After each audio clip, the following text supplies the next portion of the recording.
Because in connection of the previous session, we are going to proceed further. No. So in the previous session, we have discussed the methods of data collection. And in the methods of data collection, what we have discussed?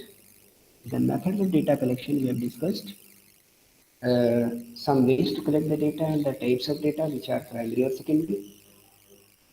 And while collecting the primary data, we have the to make a questionnaire or the schedule. So now again, in this session we are focusing upon how questionnaire is to be made, what are the good characteristics of the questionnaire, because schedule is just a good form of the question or very arranged form of questionnaire. See, what are the good characteristics of the questionnaire?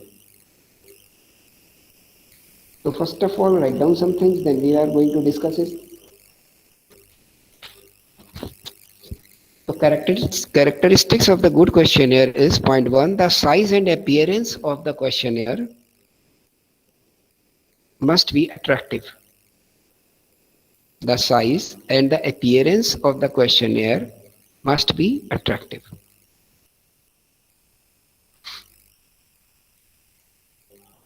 Second, the question should be clearly worded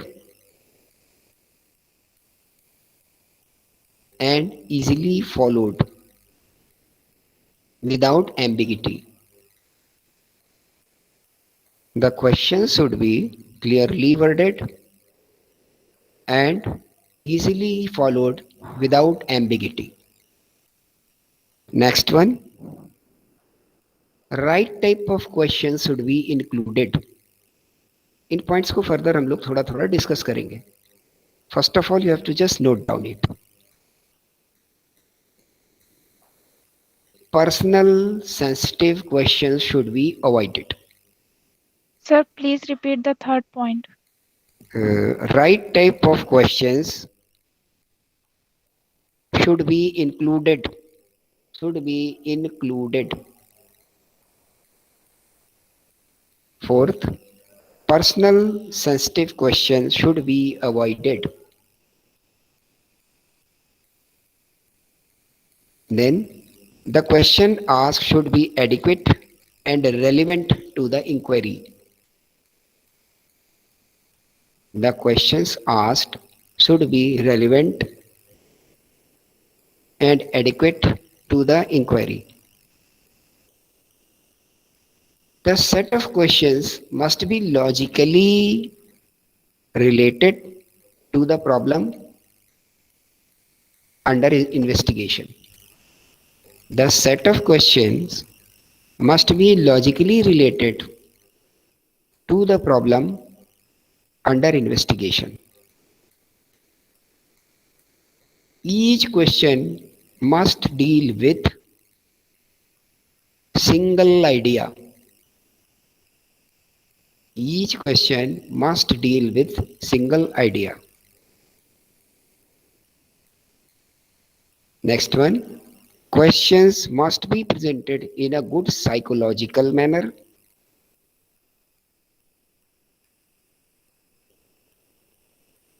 Question must be presented in a good psychological manner.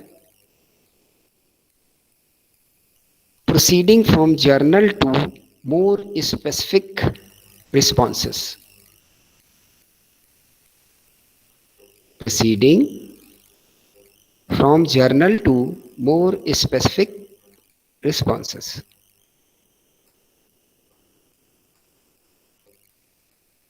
Next point, the information obtained should be capable of being tabulated and being subjected to statistical treatment.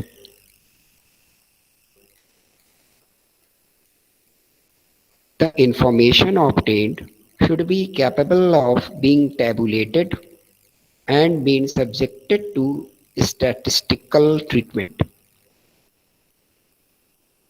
Next, the question may B simple alternative और multiple choice और इन yes or no form.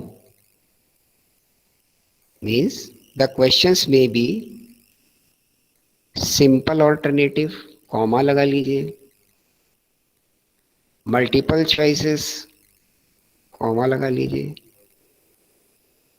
yes or no type.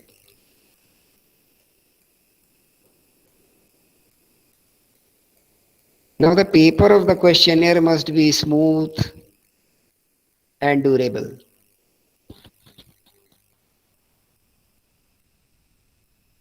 कुछ ये points हम लोगों ने लिखे. Now we are going to just discuss one by one. काफी तो आपको पढ़ते से लिखते से लग रहे होंगे यार ये तो सब बड़े आसान है. What is need to be write down these whole things.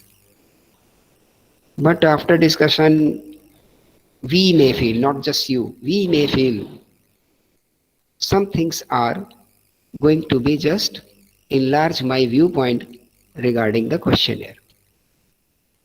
So number one, the size and the appearance of the questionnaire must be attractive. Now the size. अब आपको एक क्वेश्चनर अगर दिया जाता है बेटा और उसके साथ आपको कुछ नहीं है, सिर्फ जवाब देना है, nothing you are getting in return of it, और उसको आपको जवाब देना है, और उसमें 25 क्वेश्चन हो, क्या सर दर्द लेंगे आप? 50 क्वेश्चन हो, नहीं लेंगे. द साइज, उनको आपको इस तरीके से रखना चाहिए कि देने वाले को पकड़ते से, what is this point is talking about is the first appearance of your questionnaire. कि जो प्रश्नावली आपने बनाई इसका पहली बार देखने पर क्या प्रभाव पड़ रहा है, that is the point we are dealing. उस पॉइंट को हम लोग इसमें डील कर रहे हैं कि the size and the appearance. कि कोई क्वेश्चनर आपको दिया जाए बड़ा सा, उसमें ऊट पटांग सा बना हुआ है, कुछ अच्छी सी डिजाइन नहीं है, कुछ भी बना हुआ है, तो आपको उसका करने का दिल ही नहीं करेगा, छोड़ो यार पढ़ा रहने दो. कोई डिस्प्यूटेड टाइप की उसमें साइंस है, कुछ इस तरीके की चीजें हैं, तो भी उनको अवॉइड करना चाहिए, क्योंकि वो अट्रैक्शन हट जाएगा उससे. पेपर अच्छा हो, देखने में सुंदर हो, टाइपिंग बढ़िया हो, फॉर्मेटिंग वेरी गुड हो, तो something which is just good for और प्लीजिंग फॉर आवर आईज और द फर्स्ट व्यू, ऐसा आपका क्वेश्चनर पेपर हो. कई सारे पन्ने उसमें ना लगे हो, कई सारे पन्ने होंगे तो उनका जवाब वही दे पाएगा which is very keen to answer और which is very directly related to your responses. ठीक है ना, वो तो दे लेगा. उसके अलावा अगर जनरल आदमी के पास आप ऐसा क्वेश्चन लेके जा रहे हो, बहुत लंबा है, बहुत बड़ा है, अजीबो गरीब है, तो वो अट्रैक्ट बिल्कुल नहीं करेगा. या तो लोग जवाब देंगे नहीं, और देंगे तो अजीबो गरीब देंगे. फिर means if you are going to use their answers as like or the purpose of your data, then अगर आपका क्वेश्चनर अट्रैक्टिव नहीं है और उसका साइज कुछ ज्यादा बड़ा है या कुछ बहुत ज्यादा छोटा है, बहुत ज्यादा छोटा है तो भी सीरियस नहीं होगा बंदा, और बहुत ज्यादा बड़ा है तो बिल्कुल ही नहीं होगा. तो आपको देखना पड़ेगा कि किस तरीके के पर्सन के पास आप जा रहे हो, आपका जो टारगेट एरिया ऑफ कलेक्शन है उसमें जो पीपुल्स हैं वो किस रेंज के हैं, what are their intelligence level, what are their behavioural aspects. अगर कोई युवाओं पर और बच्चों पर कोई स्टडी होनी है तो उसमें आपको ये ध्यान रखना पड़ेगा कि अट्रैक्टिवनेस बड़ी अच्छी हो, क्वेश्चन बहुत कम नहीं हो. सिर्फ 2-3 क्वेश्चन होंगे तो एकदम नॉन सीरियस जवाब दे देंगे, हाँ हाँ हो गया हो गया हो गया, ये है ये, लिख लो. बहुत ज्यादा होंगे तो ध्यान ही नहीं देंगे, अबे पकाने आया, कौन चक्कर में पड़े. आपको बात समझ आ रही है? तो the appearance regarding the size and regarding the first view, इससे रिलेटेड पहले पॉइंट की बात हुई. The question should B clearly worded, easily followed without ambiguity. तो अब आपने जो, ये तो बात होगी उसके फर्स्ट लुक की, कि जब किसी को भी आप कागज दोगे तो वो देखेगा, दिखने में अच्छा दिखे, फॉर्मेटिंग अच्छी हो, बैकग्राउंड अच्छी है, कलर अच्छा है, फिर उसके बाद प्रिंटिंग अच्छी है, साफ सुथरी है, यहाँ से उसका अट्रैक्टिवनेस डेवलप होता है. फिर देखेगा वो यार कई पन्नों का है, छोड़ो भाई, तो आपको साइज और अपीयरेंस पे ध्यान देना है। Second, the question would be clearly worded, easily followed without ambiguity. तो now this wording should be very clear. उनमें कहीं पर भी कोई ऐसा आपने यूज ना किया हो कि जिससे क्लियरिटी में दिक्कत आ रही है, कुछ दुविधा हो रही है। If there is any ambiguity, then it is going to difficult to obtain the answer from such questionnaire. तब दिक्कत होगी आपको आंसर्स को इकट्ठा करने में। तो इजीली फॉलोड कब होगा? When it is clear. और इजीली फॉलोड कब होगा? जब उसमें कोई एम्बिगिटी नहीं होगी जरा सी भी। तो आपके जो वर्ड्स हो वो क्लियर हो, साथ ही motive for obtaining the responses वो भी तो कुछ क्वेश्चन से फील आता है, साउंड करता है। गेटिंग? एक तो वर्ड्स क्लियर हो, वर्ड्स क्लियर होंगे आपके तो पर्सन कंफ्यूज नहीं होगा कि क्या पूछना चाह रहा है। साथ ही साथ मोटिव भी दिखे कि ये जो पूछ रहे हैं इसका क्या, कौन सा यूज। और जहां पर्सन सस्पिशियस हो जाएगा, एम्बिगिटी है आपके पूछने में, कुछ साउंड कुछ और कर रहा है, दैट इज द एम्बिगिटी। तो अगर ऐसा कुछ हो रहा है, then it is going to be difficult for obtain the answers. Now the right type of questions should be included. अब आप किसी प्रोडक्ट की एडवर्टीजमेंट रिगार्डिंग टू सेल्स पर कोई क्वेश्चनर बना रहे हो और उसमें आपने किसी से दूसरे ही सवाल पूछने शुरू कर दिए कि भाई पढ़े कहाँ तक हो। फिर उसने बता दिया भैया मैं तो ग्रेजुएट हूँ। तो यार साइंस के ग्रेजुएट हो कि कॉमर्स के ग्रेजुएट हो? बोले यार इससे क्या मतलब, तुम ये बताओ ना भाई कि तुम्हारा ये जो सामान है इससे रिलेटेड बात करो ना मुझसे। समझ आ रहा है? ऐसे कोई भी साइड का क्वेश्चन ऐसा हो which is going to be may be, जो राइट क्वेश्चन है उन्हीं को आप इंक्लूड करें। Next one, personal sensitive question should be avoided. जो पर्सनल और सेंसिटिव क्वेश्चन हैं उनको अवॉइड करना चाहिए, क्योंकि जहां आप पर्सनल या सेंसिटिव क्वेश्चन किसी से पूछते हैं तो that it is going to difficult for such person to response on. जहां उसे ये शक होने लग जाता है कि उससे पूछा जाए अच्छा ये बताइए, मान लीजिए कोई क्वेश्चन आपको दिया जाए न्यूमेरिकल फॉर्म में, उसका आंसर आपसे पूछा जाए, now tell me the answer, बहुत से बच्चों को पता होगा वो बताएंगे नहीं, क्योंकि उनके दिमाग में अगला सस्पेशन क्रिएट, अगर मैंने आंसर बता दिया तो हो सकता है पूछ ले भैया बताओ निकाला कैसे, तो कौन सर दर्द मोल ले यार, या मेरा जो मेथड है वो पता नहीं करेक्ट है कि नहीं है, आंसर पे तो मैं श्योर हूँ, और I am not able to discuss the method from which I have found the answer, though I am quite confident that my answer is correct. तो जो भी ये सेंसिटिव क्वेश्चन हो जाएगा, यहां से लोगों को सेंसेशन क्रिएट होता है कि यार ये आगे किस दिशा में जाएंगे, ठीक। और पर्सनल क्वेश्चन को आप अवॉइड करिए, तो वहां पर भी आप लोगों को दिक्कत होती है जवाब देने में। Not questions asked should be adequate and relevant. ये कुछ आपका ऊपर वाला राइट क्वेश्चन से मिलता जुलता पॉइंट है कि जो बिल्कुल एडिक्वेट हो, किसके संदर्भ में आपकी रिसर्च या इंक्वायरी जो आप करना चाहते हो उससे जस्ट रिलेटेड हो, एडिक्वेट हो, उन्हीं को पूछें आप, रेलिवेंट हो। मतलब आज के प्रैक्टिकल और आज के समय के हिसाब से they are going to be very fit. Now the set of questions must be logically designed in relation to the problem of your inquiry or investigation. तो ये जो सेट ऑफ क्वेश्चन आपने बनाया, धीरे धीरे आप बढ़े आगे की ओर, तो ये ऐसा लॉजिकली डिजाइन हो जो आपकी इंक्वायरी की मदद करता चला जाए। जैसे अगर किसी को ये रिसर्च करनी हो, the students who have offer और taken the course of BCom honours, उसमें क्या रेशियो है of the pass out boards, तो एक क्वेश्चनर बनाएगा भाई कहाँ रहते हैं आप, आपका नाम क्या है, यहाँ तक कुछ नहीं बात है, अच्छा किस स्कूल से पास आउट हैं आप, ओ हो क्या परसेंटेज था। तो this is a very logically designed. कल को अगर आपको ये केवल जानना है कि किस तरीके के, एक तो बोर्ड से pass out student, second the percentages they have in their background are selected और chosen the BCom honours course. तो this is a logical set of questions regarding the inquiry. अगर आपका इंक्वायरी यही था कि हमको ये जानना है, तो उसके लिए ये एक अच्छा उदाहरण हो सकता है। Now next one, each question must deal the single idea. आपका जो क्वेश्चन हो वो व्यक्ति को एक ही और सोच के ले जाए, उसमें चार मतलब ना निकलते हो।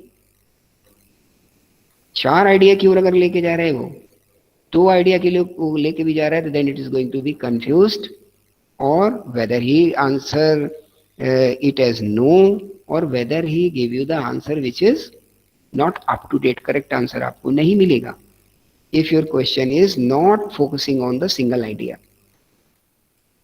ठीक, कि जिस समय अगर आप किसी से उसकी उम्र पूछे तो साथ ही में उसके, अच्छा तो तुम अपनी बहन से कितने छोटे हो, उम्र इतनी है यार, तो बहन से कितने छोटे हो, तब उसको आप एक आइडिया दे रहे हो, क्या मेरी बहन की भी उम्र जानना चाहते हो, मेरे भाई की भी जानना चाह रहे हो, तो सीधे सीधे पूछो कि आप क्या भाई बहन हो।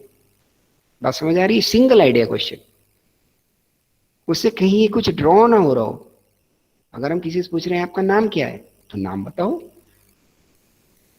क्लियर। फिर अगर आप पूछ रहे हो आपकी ये एज है, ठीक, तो उससे कोई और दूसरा आइडिया ना डेवलप हो।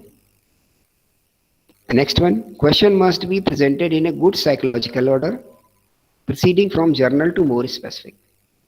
अब सीक्वेंस क्या होनी चाहिए? अब आपकी जैसे किसी से मुलाकात है, तो पहले दिन से तो हाई फ्रेंडशिप कभी नहीं होती।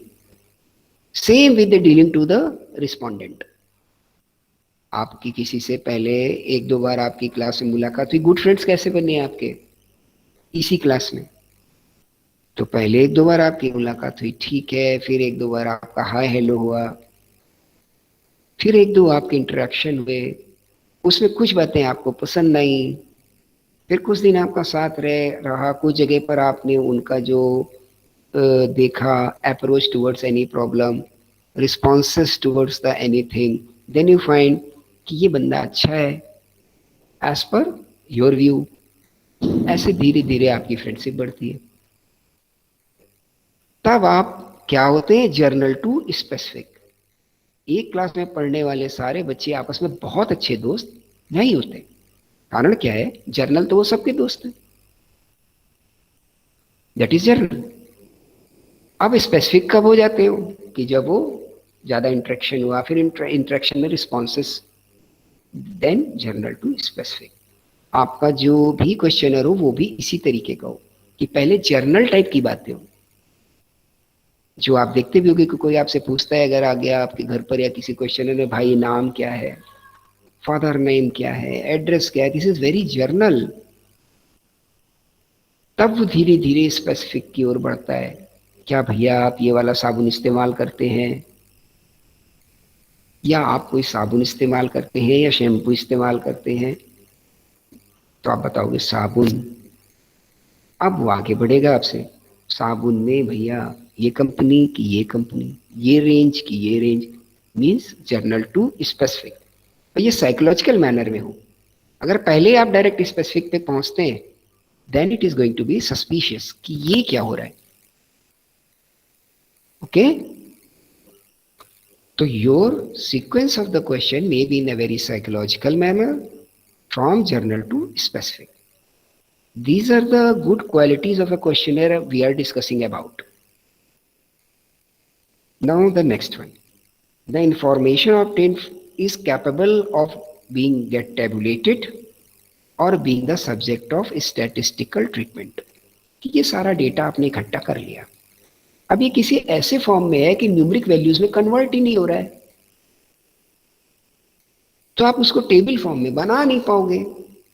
बना नहीं पाओगे तो फर्दर उसकी कोई ग्राफ, कोई डायग्राम अगर आपको रिप्रेजेंट करना है तो वो आप कर नहीं पाओगे। अगर वो न्यूमेरिक फॉर्म में, टेबल फॉर्म में कन्वर्ट नहीं होता है तो कोई स्टैटिस्टिकल ट्रीटमेंट आप उसके ऊपर दे नहीं सकते। Any statistical tools can not be applied, क्योंकि आपके स्टैटिस्टिकल टूल्स में या तो एवरेज लेना है या तो डिविएशन लेना है, फर्दर उसी के बेसिस पे आपको कोरिलेशन, रिग्रेशन और दूसरी चीजें अप्लाई करनी है। तो अगर न्यूमेरिक वैल्यूज में वो कन्वर्ट नहीं हो पाया, टैबुलेट नहीं हो पा रहा है, कन्वर्ट भी हो गया तो टैबुलेशन नहीं कर पा रहे हैं आप उसका, तो ट्रीटमेंट नहीं लगेंगे। तो आपको ये भी ध्यान रखना है कि ये जो डेटा आप ले रहे हो, whatever you are gathering, it should easily to be converted in the form of numeric values on which the statistical treatments can be applied. what we are doing or what we are talking about all about the stats, and stats is the just the collection of the numbers, ये पहली definition थी। तो आपके उसको हम कितना meaningful, कितना correctly और कितना एक्यूरेट नंबर फॉर्म में कन्वर्ट कर सकते हैं, रिस्पॉन्सेस को कन्वर्ट होने वाला हो for the purpose of the statistical study. तो स्टैटिस्टिकल स्टडी में आपके स्टैट्स के टूल लगेंगे, तो उस वहां तक वो काम करने में सक्षम हो, टेबुलेशन किया जा सके और उस पर ये फार्मूलाज अप्लाई किए जा सके। Clear? Now the next, the question में be the simple alternative, the multiple choice और यस और नो टाइप। आपका जो क्वेश्चन है वो किस तरीके के होने चाहिए? या तो सिंपल ऑल्टरनेटिव दो आदमी को, सिंपल, या मल्टीपल चॉइस दे दो, आंसर भी आप दे दो, 5 बोल दो भैया इसमें लगा दो। जैसे अगर ये प्रोडक्ट पसंद है तो बहुत ज्यादा पसंद है, नहीं पसंद है, कुछ कुछ पसंद है, पसंद नहीं है, बिल्कुल नहीं पसंद है, 5 ऑल्टरनेटिव आपने दे दिया उसको, किसी पे भी लगा दें। इससे हम अपनी कुछ न्यूमेरिक वैल्यू डिफाइन कर लेंगे। तो या तो मल्टीपल चॉइस दे दो उसको आंसर्स की, या सिंपल ऑल्टरनेटिव दे दो। अच्छा, ये वाला अगर आप साबुन नहीं इस्तेमाल करते तो भैया कौन से 2 करते हैं उनका नाम लिख दीजिए, ये सिंपल ऑल्टरनेटिव है। इसके थ्रू अगर आप अपने कंपटीटर्स पे काम करना चाहते हैं तो आपको डेटा मिल जाएगा। तो अगर आपने 1000 लोगों पे किया, उसमें से 500 ऐसे जो आपका प्रोडक्ट इस्तेमाल नहीं करते, तो उसमें 300 होंगे जो मिस्टर ए के प्रोडक्ट को इस्तेमाल कर रहे होंगे, 200 होंगे जो बी के प्रोडक्ट को इस्तेमाल कर रहे होंगे, and that data is relevant for you, और इस पे आप आगे काम कर सकते हो। करेक्ट? तो या तो उनको सिंपल ऑल्टरनेटिव दो, या उनको मल्टीपल चॉइस दो, या यस नो का आंसर करने का मौका दो। अगर आपने उनको ओपन एरिना दे दिया टू आंसर कि भैया मेरा साबुन इस्तेमाल नहीं करते हो तो क्या करते हो, तो फिर बहुत लंबी लाइन है। फिर तो बोलेगा, कोई बोलेगा मैं तो 1 महीने तक जो है साबुन ही नहीं लगाता हूँ, तो कोई बोलेगा मैं तो मुल्तानी मिट्टी से नहाता हूँ, what ever, so many responses. How you are going to cater this thing into the numeric values? Or if you are going to cater, then it is more expensive, more time taking. तो सारी चीजों पे ध्यान देना है, because all the things are under the budget constraints. उनकी अपनी physical financial boundaries हैं। क्लियर? तो आपके जो क्वेश्चंस हैं, तो गुड क्वेश्चन कैरेक्टरिस्टिक्स में they may be of any simple alternative or of multiple choice or maybe of yes no type. Now the paper of the questionnaire is smooth and durable. जिस कागज पर आप काम करो वो अच्छा हो, कि उस पर जो भी आप रिकॉर्ड करें वो साफ सुथरा बना रहे, और साथ ही ड्यूरेबल हो, कि वहां से फर्दर जो आपने रिस्पॉन्सेस कलेक्ट किए, now you are going to convert into the form of data. Further, there is work is going on to the data. If there is any type of discrepancy in the result, finally when you are obtain the result, जब आप conclusion निकालो उस समय result में और जो real scenario है उसमें if you are find some any difference, तो फिर ये बात उठेगी कि ये difference क्यों आया, क्या मैंने स्टैटिस्टिक्स का कोई टूल गलत लगाया। उल्टा चलेंगे ना आप, फिर हम A से Z की ओर जाते हैं और Z पे जाके मुझे पता चलता है कि ये मंजिल ही गलत है आ गई, तो आप उल्टा चलोगे ना, कहाँ पे गलती हुई, क्या ए से चलते में ही गलती होगी कि बीच में कोई चीज गलत हुई है। तो हमने कोई स्टैट्स में काम गलत किया है तो आप रिवर्स गेयर मारोगे वहां से, नहीं ये टूल लगाया था ये तो ठीक है, ये लगाया था ये भी ठीक है, देखो यार क्या ये सही निकाला था कोरिलेशन एवरेज, हाँ ये भी ठीक है, तो गलती कहाँ हो रही है, तो गलती कहाँ हो रही है आपके, गलती हो रही है पता चला यार ये डेटा में कुछ गड़बड़, तो डेटा के लिए वो निकालो यार सोर्स क्या है, तो आपके कंप्यूटर में पड़ा हुआ है वो, तो आपने देखा यार ये पड़ा है, भाई इसको कौन लाया था, जरा इनसे पूछो कि इस एरिया का जो डेटा रिस्पॉन्स है ये जो इन्होंने कलेक्ट किया था इस पे इनका क्या व्यू पॉइंट है, तो पता चला उस समय का कागज ही फट चुका है, 2 साल में इतना खराब था आपका कागज। तो वो आपको फाइल में बंच में बना के अच्छे से रखना है, उसकी ड्यूरेबिलिटी हो और स्मूथ हो। क्या आपने जब लिखा तो वो मुड़ा मुड़ा इतना ज्यादा मुड़ गया और हो गया, तो कभी आप देखो आपने वहां पे बनाया है 5 तो वो ऊपर का हिस्सा गायब होने लग गया, तो समझ में आने लग गया 2 या 3 वटेवर। तो स्मूथनेस आपके नंबर की जो रिकॉर्डिंग है उसको प्रॉपर बनाए रखेगी। और durability, in the long future if you have to take the reference of such collected data, then it is going to help you. So these are the some points which we have discussed regarding the good characteristics of the questionnaire. If there is any query relating all any of this point, you may please feel free to raise. कोई भी query, कोई भी doubt बेटा इन points पर हो आपको तो आप पूछ सकते हैं। प्लीज रिस्पॉन्स जल्दी करिएगा तो फिर हम लोग आगे बढ़ेंगे।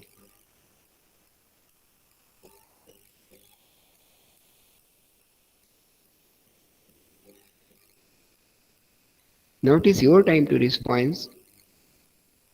Okay, dear students, you have to respond. Is there any query?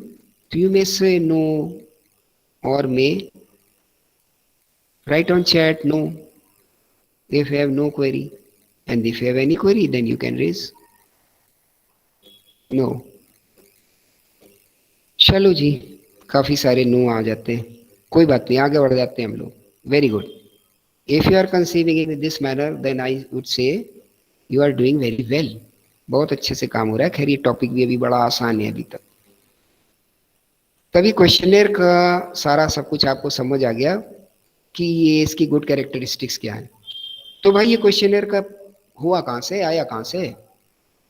वे कमाल कर रहे हैं सर, आप ही तो बता रहे हैं कि क्वेश्चनर बड़ा अच्छा हो तो ये ऐसा हो तो वैसा हो, ऐसे सवाल हो, इस ढंग से रखे जाए। हाँ, सवाल से आई ये बात कि क्वेश्चनर कुछ होता है और शेड्यूल कुछ होता है।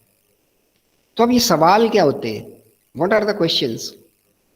और ये क्वेश्चंस कितने टाइप के होते हैं? जब हमको कुछ क्वेश्चंस का आइडिया हो जाएगा, then the framing of questions is going to be very easy for us. अभी तो हम लोगों ने इस पे ध्यान ही नहीं दिया होगा कि सवाल भी कुछ होता है क्या। हाँ यार, किसी से भी कुछ पूछ लिया वो सवाल है, किसी को भी कुछ दे दिया वो जवाब है। अब आप किसी से सवाल पूछ रहे हो तो आपको पता होना चाहिए कि ये सवाल क्या, किस तरीके का सवाल माना जाए और ये आंसर करने वाले के लिए किस तरीके की ग्राउंड छोड़ता है, कितना एरिया देता है उसको। ये हमको आपको बहुत अच्छे से पता होना चाहिए when we are framing the questionnaire. Now the type of questions we are discussing. The type of questions first are the open-end questions. लिखिए open-ended.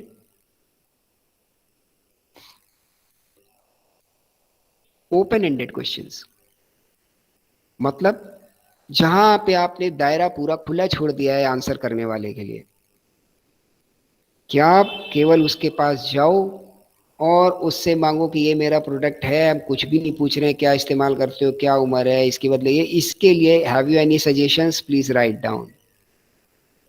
आप देखिएगा variety of responses in a different manner you will get. somebody says your product is very good in the terms of quality, somebody say may no, somebody say it is expensive, somebody say it is not expensive, somebody may say availability is good, somebody say may not।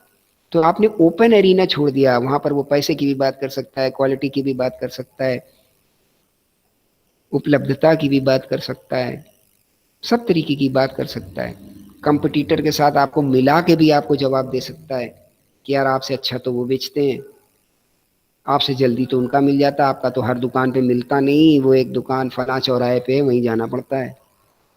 बात समझ आ रही? These are the open ended if you are just asking the suggestions of the feedback.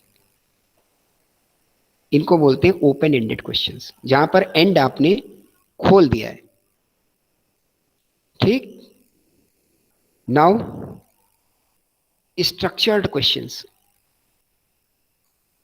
Structured questions कौन से हैं?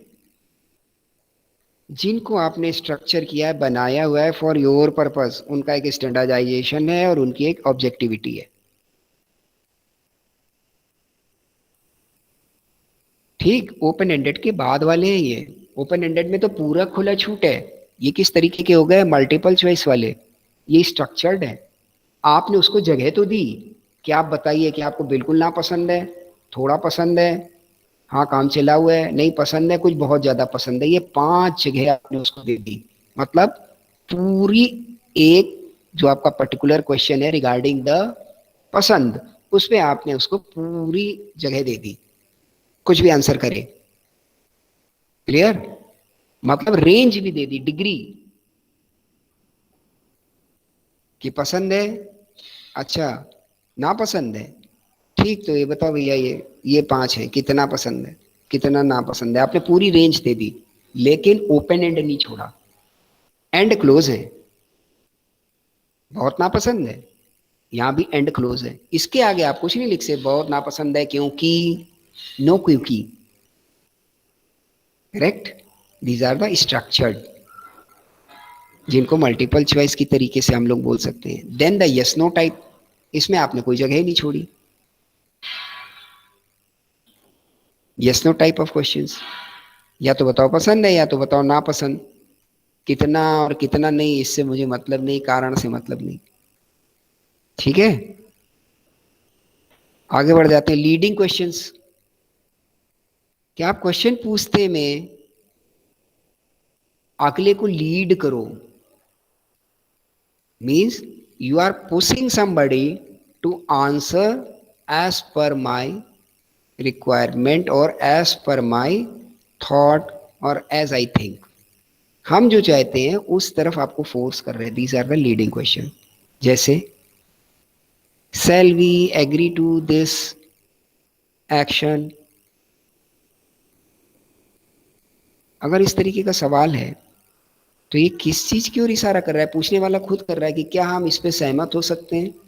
इसका मतलब क्या हुआ कि वो तो सहमत है ही है, तभी तो आपसे सहमति मांग रहा है। कोई आपसे बोले यार ये आदमी जो है वो अच्छा नहीं है, क्या कहते हो, तो सवाल थोड़ी पूछ रहा है आपसे, उसने तो अपनी विल भी आपको बता दी कि ये आदमी अच्छा नहीं। Shall we agree on it. These are the type of leading questions. अगर आप उसको बोलते हो नो, तो आपको पता है कि अब हम वो जवाब दे रहे हैं जो उसका आंसर ये नहीं चाहते। Are you getting what type of questions are the leading questions? कि लीडिंग क्वेश्चन में जो भी पूछने वाला है वो ये चाहता है कि आप मुझको वही जवाब दो जो मैं चाह रहा हूं। फोर्स कर रहा है आपको, पुश कर रहा है। Okay, then the doubled barrel question. ये डबल्ड बैरल क्वेश्चन किस तरीके के हो सकते हैं? यस, प्लीज कोई एग्जांपल देंगे आप?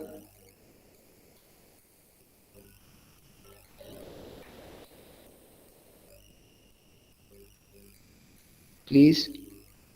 डबल्ड बैरल, दो तरफ के आंसर उसमें मिक्स हैं, दो तरफ से पूछ रहे हैं। इसका मतलब क्या हुआ कि इनके लिए दो क्वेश्चन बनाए जा सकते थे। एक ही क्वेश्चन में आप दो सवाल का जवाब जान लेना चाहते हो। ठीक, जैसे आप पूछो कि इस साल के दौरान करके आपको एक ऐसा सवाल बताइए जिसमें दो तरीके के आंसर आ सकते हैं। जागते रहिए, क्योंकि किसी भी असाइनमेंट में आपको ये दे सकता हूं मैं कि फ्रेम द क्वेश्चन है रिगार्डिंग दिस पॉइंट और दैट पॉइंट एंड सबमिट मी। तो जागते रहो भाई। इफ देयर इज असेसमेंट, कोई भी आपका असेसमेंट है, then it is the internal assessment भी तो होगा ना। एंड इंटरनल असेसमेंट में the areas on which anybody can just observe you are the performance। तो पहली परफॉर्मेंस तो अटेंडेंस है, और ये सामने दिखती because all the class are going to be in the recorded form, university platform पे है। कल को अगर आपको जरूरत है तो आपको लिंक शेयर कर दिया जाएगा, you can go for the classes which are already recorded. सारी की सारी आपकी क्लास रिकॉर्डेड है, सारे सब्जेक्ट्स की। तो अटेंडेंस भी आपकी उसमें साफ साफ आ रही है। एक क्राइटेरिया बनता है, दूसरा आपका रिस्पॉन्सेस क्लास में, तीसरा कोई आपको काम दिया जा सकता है। तो अलर्ट रहिएगा।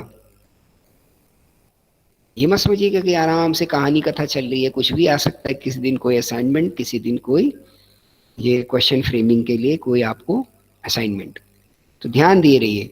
अब आप दिमाग पे जोर डाल के बताइए कि डबल बैरल क्वेश्चन क्या हो सकते हैं। हिंट आपके लिए है कि एक क्वेश्चन में दो जवाब मांगे जाएं, या एक क्वेश्चन अपने आप में दो दो सवाल पूछ रहा हो।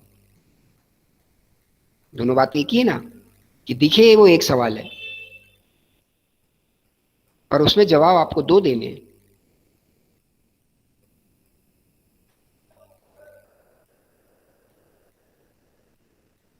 मेरे बड़ा सिंपल सिंपल बेटा एग्जांपल, इसके ढेर सारे।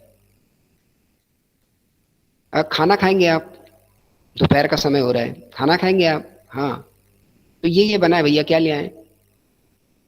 हमने एक साथी पूछ लिया आपसे, खाने में ये ले आए, खाना खाना में ये ले आ रहे हैं, तो एक तो सवाल मेरा ये जा रहा है, खाना खाओगे कि नहीं खाओगे? दूसरा सवाल ये जा रहा है कि अब बता दो कि इसमें से क्या क्या चाहिए। सवाल एक ही है, ठीक। एक जगह ऐसी हो सकती है, दूसरी भी कई तरीके की चीजें ऐसी हो सकती हैं इन द बिजनेसेस और कहीं पर भी, कि जिसमें आपको कई चीजें हो। क्लियर? कई तरीके के जवाब एक साथ आए, आपको देने पड़े, ठीक है। शर्ट पहनना आपको पसंद है, किस स्टाइल की? किस स्टाइल की शर्ट? और हम अप्रैल्स पे कलेक्शन कर रहे हैं कि कोई शर्ट को पसंद कितना करता है, कि टी शर्ट को पसंद कितना करता है। तो पहला तो जवाब ये है कि शर्ट पसंद है कि नहीं पसंद है। दूसरी बात स्टाइल की, कंपनी की, कलर की हो सकती है।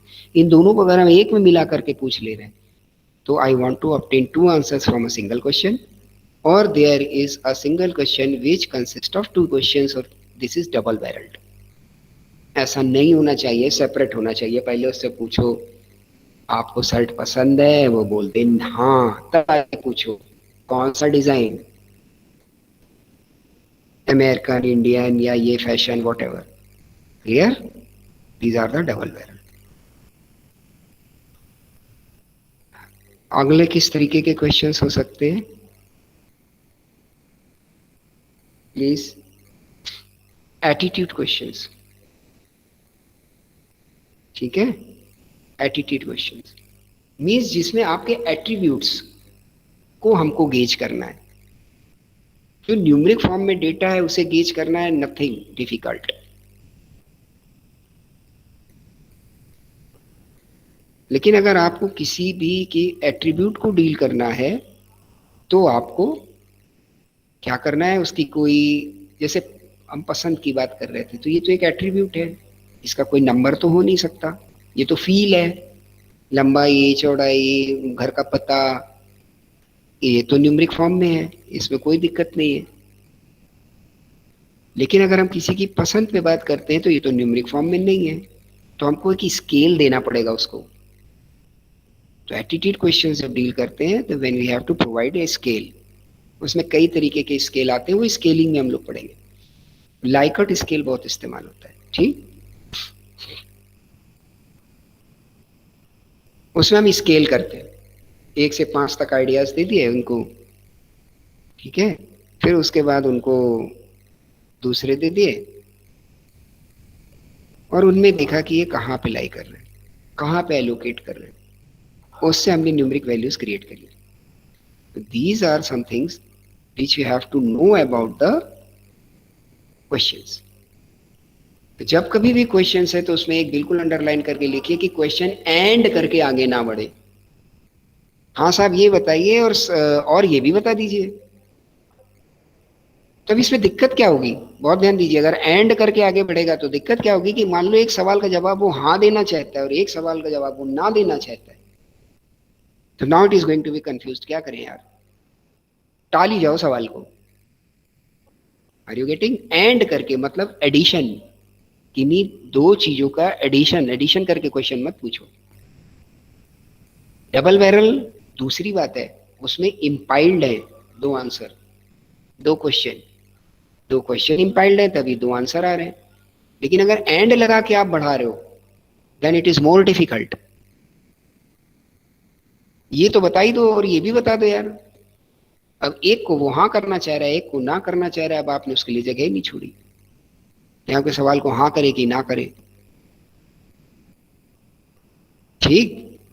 तो इसमें जिस चीज से वो ज्यादा इन्फ्लुएंस्ड होगा वही आंसर आपको मिल जाएगा। किसी में अगर वो बहुत ज्यादा यस से इन्फ्लुएंस्ड है तो नो वाली चीज को भी यस कर जाएगा, मतलब आपका डेटा गलत हो गया। ऐसे ही यस वाली चीज को नो भी कर सकता है। चलिए, तो these are the some things regarding the questionnaires. और क्वेश्चनियर का एक दूसरा फॉर्मेट, एक बात और है कि क्वेश्चनियर की बात हो रही है तो हम लोग इस पे एक दो छोटी सी बातें और करेंगे जिससे ये अच्छे से कवर हो जाए। तो क्वेश्चनियर्स को जब भी आप भेजते हो तो that should be covered by a very good covering letter. Schedule तो बंदा खुद लेके जाएगा, करेक्ट। शेड्यूल बंदा खुद लेके जाएगा, और जब खुद लेकर के जाएगा तो क्या होगा, कोई दिक्कत ही नहीं है। लेकिन अगर आप उसको मेल कर रहे हो तो उसके साथ एक कवरिंग लेटर जरूर लगा हुआ। कवरिंग लेटर समझते हैं आप, कि आपको कोई जो भी चीज आ रही है उसके ऊपर आपको एड्रेस करता हुआ, आपको डिनोट करता हुआ, आपको अथॉरिटी देता हुआ कोई कागज लगा हुआ हो।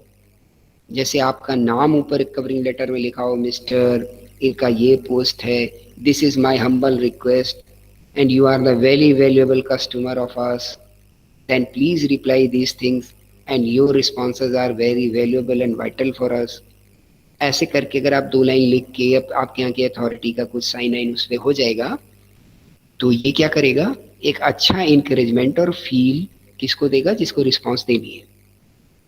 तो in the case of the questionnaire, if you are going to mail it by the post or by email, some covering letter type of things must be attached. तो chances and gravity of your questionnaire बढ़ती है regarding the responses and correct responses. Clear. जब आप सम्मान के साथ किसी के साथ प्रस्तुत आ रहे हैं तो वो भी असम्मान के साथ प्रस्तुत नहीं आएगा, सम्मान से आएगा या आपके साथ न्यूट्रल हो जाएगा। क्लियर। तो आपके लिए कवरिंग लेटर जरूर होना चाहिए। कुछ फिजिकल एस्पेक्ट्स पे बात कर लेते हैं हम, कि क्वेश्चनियर का साइज जो अच्छे अच्छे रिसर्चर्स के साथ में जुड़ा हुआ है कि स्मॉल साइज होना चाहिए, may be between the 20 by 30 centimetre. This is the optimum size of any questionnaire. लिखते चलिए इन बातों को। Optimum size of any questionnaire normally used. अब आपकी स्टडी के हिसाब से जरूरी है कि आप उसको कुछ और थोड़ा बड़ा करो, then it is different thing, but normally and optimally use size is 20 by 30 centimetre.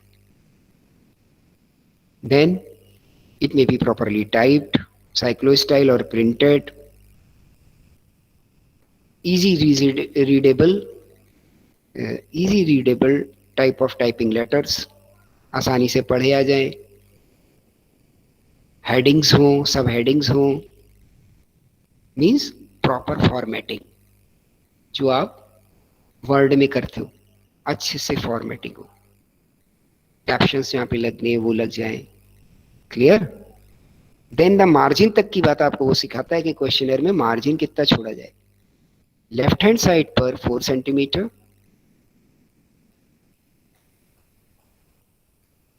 And 1.5 to 2 centimetre on the right hand side. ये मार्जिन भी छोड़ना चाहिए आपको अपने क्वेश्चनर में। And some space at the end of the paper, वहां पे आपका कोई क्वेश्चन ना हो, वो जगह खाली छूटी हो नोट लिखने के लिए। If any person want to produce any note on your questionnaire और a particular type of question, तो उसके लिए भी आप कुछ जगह छोड़ दीजिए। क्लियर। कि आपको नोट के लिए भी कोई जगह छोड़नी चाहिए on the foot side of the paper, paper के आखिरी में, कि अगर उसको कोई जगह चाहिए तो। क्लियर। कुछ और अगर से वो लिखना चाहिए। और ये सारे रूल्स और कंस्ट्रक्शन की कोटिंग और इसके लिए 16 कमांडेंट्स, 16 प्रकार के निर्देशों के साथ इसको कलेक्ट किया है बाय द DC मिलर। इनका नाम भी आप लिख सकते हैं। Clear? These are the some things which we have discuss regarding the questionnaire. Questionnaire कैसा बने, क्वेश्चनर कैसा हो, इसके लिए 16 commandments means 16 type of used principles or used type of methods techniques are discussed by the DC Miller। और paper का outlay और ये सब कैसा हो, ये हमने आपको काफी हद तक बता दिया है। क्लियर है? तो काफी कुछ बात आपको क्वेश्चनर पे हो गई होगी, और क्वेश्चनर पे सारा फोकस इसलिए है कि questionnaire is the base of data collection. अब इसका एक छोटा सा एग्जांपल या स्पेसिमेन भी हम आपके साथ डिस्कस कर लेते हैं, काफी आपने इसके देखे होंगे। If we are in the survey of the expenditure of the college students, ये जो आप कॉलेज स्टूडेंट्स हैं, graduate students, post graduate students, तो इनका एक्सपेंडिचर कितना है, इस पर अगर मुझे काम करना है तो पहला क्वेश्चन क्या होना चाहिए, नेम ऑफ द स्टूडेंट। दूसरा क्या होना चाहिए, द क्लास, किस क्लास के वो, वेदर ग्रेजुएट और द पोस्ट ग्रेजुएट। अब ये पता मुझे चल गया। Then the faculty, whether they are of art और द साइंस और द कॉमर्स और द लॉ और द मैनेजमेंट, ये ऑप्शन आप दे। Then the name of the college और द इंस्टीट्यूशन, क्योंकि हम स्टूडेंट पे काम कर रहे हैं तो पहले मुझे ये पता होना चाहिए। देखिए रेलिवेंट और जो भी पॉइंट आपने डिस्कस किए, now it is going to be I am discussing in a very practical manner. मैंने आपको ये बताया कि वो रेलिवेंट होना चाहिए, वो फलाना होना चाहिए, उन सारे पॉइंट्स को आप मिलाते चले जाओ। Now I am discussing the specimen of any questionnaire, कि ये क्वेश्चनर बनाया गया किस कारण से, कि on making a survey on the expenditure of the college students, कि कॉलेज के स्टूडेंट्स क्या खर्च करते हैं। तब हमारा फोकस क्या होना चाहिए, नाम बताओ भाई इस बच्चे का कितना क्या है, ये अच्छा किस कोर्स में है, ग्रेजुएट, पोस्ट ग्रेजुएट, अच्छा फिर आगे आप जान लो कौन सी साइट का है, आर्ट, साइंस, लॉ, मैनेजमेंट, किस कॉलेज या इंस्टीट्यूशन में है। यहाँ तक तो स्टूडेंट की बात है। अब पते की बात है, एड्रेस क्या है, एज क्या है, डेट ऑफ बर्थ क्या है, फादर का नेम क्या है, फादर ऑक्यूपेशन क्या है। आप देखिए सारी चीजें रेलिवेंट हैं, क्योंकि फादर की ऑक्यूपेशन कहीं ना कहीं बच्चों की एक्सपेंडिचर से कनेक्ट करती है। ये कोई अलग बात नहीं पूछी जा रही है। Monthly income of the father, father का व्यवसाय क्या है, फिर उनकी मंथली इनकम क्या है। Number of the other family member, income of the other family members, क्योंकि बच्चों को तो बेटा वही मिल रहा होगा जो उनके गार्जियन फादर दे रहे होंगे, या उनके कोई बड़े भाई, बड़ी बहन, चाचा, चाची, मामा दे रहे होंगे ना। तो नंबर जो उनके पास में जो लोग हैं, उनकी फैमिली में नंबर कितने हैं और उनकी इनकम कितनी है, तभी तो वो दे पाएंगे अपने बच्चों को। तो ये डेटा कलेक्ट होता चला जाएगा। फिर अगला, क्योंकि अब हम जा रहे हैं खर्चे के ऊपर, तो हमारा अगला पॉइंट क्या बन सकता है कि उनको पैसा कितना मिलता है, what pocket money they are going to receive in a month. अब उन्होंने बता दिया भाई इतने हजार मिल रहे हैं, तो यार परिवार से कितने मिल रहे हैं, क्या कोई पर्सनल इनकम भी है, कोई स्कॉलरशिप है क्या, रिलेटिव से कितने मिल रहे हैं। अब आप उस टोटल को मैच करा दीजिए। कितना परफेक्ट डेटा कलेक्शन का method in the by the way of questionnaire आपके साथ स्पेसिमेन में डिस्कस हो रहा है। जो जो आपने आगे पढ़ा है, the characteristics of the good questionnaire, वो आप देखिए पूरी तरीके से is going to be applied. क्या आपने इनकम पूछी, एक अलग सवाल है। फिर पूछ लिया आगे भाई इस इनकम में फैमिली से कितनी आपको सपोर्ट है। अच्छा, आपकी कोई पर्सनल इनकम भी है, हाँ हो सकती है बच्चों की, उनके अंदर कोई अलग टैलेंट है, कोई बड़ा अच्छा म्यूजिशियन है, किसी की कोई और क्वालिटी है, उससे कुछ इनकम कर लेता है, हो सकती है। कोई स्कॉलरशिप मिल रही है, वो भी इनकम है। कोई रिलेटिव से मिल रहा है कुछ, वो भी इनकम है। इनका सबका टोटल लगा दीजिए, उनकी टोटल इनकम से मैच हो जाएगा। मंथली एक्सपेंडिचर पे अब बात आ जाती है। तो एक्सपेंडिचर में किस किस आइटम पे क्या क्या एक्सपेंडिचर है, कॉलेज फीस पे क्या एक्सपेंडिचर है, बुक्स एंड कंटिजेंसीज पर क्या एक्सपेंडिचर है, अगर वो हॉस्टल में रह रहे हैं तो क्या एक्सपेंडिचर है, ठीक है, रेंट पे रह रहे हैं तो उसका क्या एक्सपेंडिचर है, हॉस्टल में और कहीं रेंट पे रहते हैं तो फूडिंग लॉजिंग का क्या एक्सपेंडिचर है, बाहर के स्टूडेंट हैं तो घर आने जाने में रेल बस किराए का क्या एक्सपेंडिचर है, या घर पे भी रहते हैं तो जो लोकल ट्रांसपोर्ट अवेलेबल करते हैं वो, तो उसमें क्या एक्सपेंडिचर है। If they are interested in a curricular activities in the sports और एनी अदर थिंग्स, उस पर क्या एक्सपेंडिचर है। फर्दर जो आपके दूसरे हैं, पिकनिक्स हैं, मैगजीन्स हैं और अदर आउटिंग्स हैं, इस पे क्या एक्सपेंडिचर है, या कुछ और अदर एक्सपेंडिचर है। तो अब आप मैच कर सकते हो कि एक्सपेंडिचर और अमाउंट के टर्म्स में क्या है स्टूडेंट्स का रेशियो। अगर हम कॉलेज स्टूडेंट्स पे काम कर रहे हैं तो किधर ज्यादा पैसा खर्च हो रहा है। क्लियर। फर्दर जब आपने उससे इतना पूछ लिया तो आप उनका दिल रखने के लिए और अच्छी बात पूछिए कि whether monthly amount is up to date to you or you may require more amount. Next question, whether you are going to save any amount from this. ये भी एक क्वेश्चन बन सकता है कि कुछ बच्चे बचा भी सकते हैं, इसमें से कुछ आप बचाते हैं, ठीक। या फर्दर आप क्या एक्सपेंडिचर और आइटम इसमें जुड़वाना चाहते हैं वो जुड़वा लीजिए उनसे और बता दीजिए। एक क्वेश्चन ओपन एंडेड दे दीजिए if you have any other information. तो now you are going to be in the position to assess the expenditure of the total students regarding their income and their ratio of expenditure in various items, which is directly connect with the desire and the living pattern of the students where they are focusing upon। ये आपको अपने आप पता लगने लग जाएगा, बहुत सी चीजें पता लग जाएंगी। आपने देखा एक क्वेश्चनर ने आपके काम को कितना आसान कर दिया। ऐसे किसी भी फील्ड में क्वेश्चनर बन सकता है। Clear. Now in this class what we have discussed, the characteristics of the questionnaire, what are the types of the questions and the specimen of the questionnaire regarding the characteristics and the type. Now it is the time to close the session और कल का further हमारा topic होगा in the next meeting with you.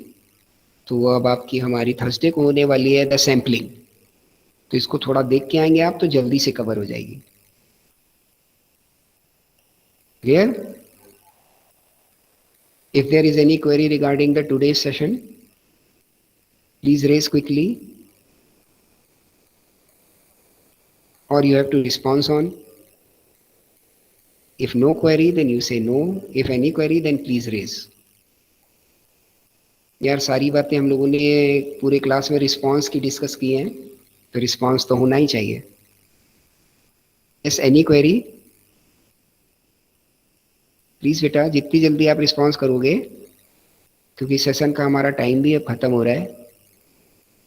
Please any query और if you have no query just write down the no query.